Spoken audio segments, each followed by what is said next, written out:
Fl-1995 kien introdott kodiċi ta' etika għal membri parlamentari. Bħala Speaker tal-Parlament dak iż-żmien Lorenz Gonzi kien ftaħar illi permezz ta' dan il-kodiċi l-opinjoni pubblika kellha mezz ieħor li jissaħħaħ il-poter tal-iskrutinju u li jesiġi aktar responsabilità. Gonzi kien ftaħar ukoll li l-kodiċi kien se jintroduċi reġistru illi kien se jiġbor fih informazzjoni personali illi kellha tibda tkun miġbura mingħand kull membru parlamentari u li sa dak iż-żmien ma kienx aċċessibbli għall-pubbliku.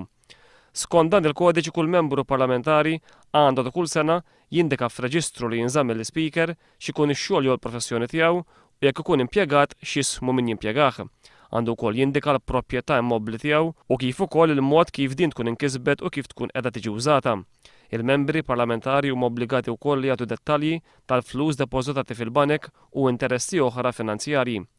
Għandhom ukoll jiddikjaraw jekk ikollhomx pożizzjonijiet ta' diretturi u pożizzjonijiet oħra f'kumpaniji kummerċjali u kull interess professjonali, inkluż ta' konsulenza, ma' persuni, gruppi u kumpanniji li jkollhom interess dirett f'xi leġiżlazzjoni li l-Parlament ikollu qudiemu.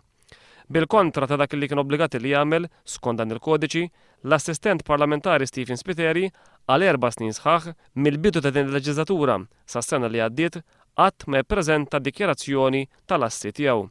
Minkejja l-ksur ta' dan il-kodiċi ta' etika mhux biss baqgħet ma ttieħed l-ebdazzjoni fil-konfront ta' Spiteri, anzi f'nofs il-leġislatura il-Prim Ministru Lorenz Gonzi ħattru bħala assistent parlamentari. F'intervista ma' One News Film li għaddew Spiteri ma qalx il-verità meta ddikjara li matul din il-leġislatura huwa jippreżenta id-dikjarazzjonijiet tal-assi tiegħu.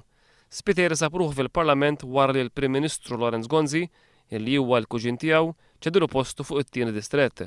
Bħala assistent parlamentari Spiteri jitħallas mal-24,000 euro fis-sena, 6,000 euro fis-sena iktar mid-deputati l-oħra.